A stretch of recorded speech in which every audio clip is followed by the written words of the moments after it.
Okay guys, this is going to be a real quick video here. I'm taking off that lower shock mount bracket. I'm going to change it out. A lot of comments saying it's not going to be strong enough, but you know, it's welded underneath too. Anyways, quick video here.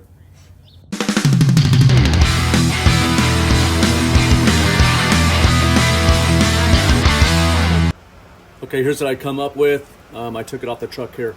So I'm still making it, so it's not done. There's the other parts for the other side. I'll be doing a full video on that. Just want to keep you an update because I haven't put out a video this week and show you what I've been doing. It's been busy. Like I said, to do this, I got a powder coat still. So stay tuned for the next video on this. There it is on the truck. It's not done, but there's some brackets that go on the back.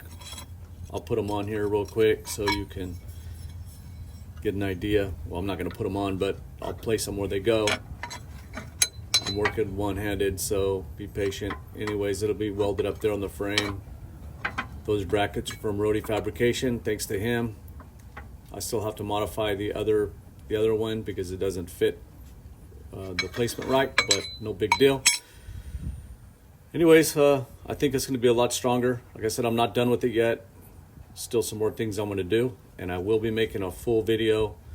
Other than that, I've been doing some wheels. Had this one stripped out, and there it is. It's a rear wheel for a street bike.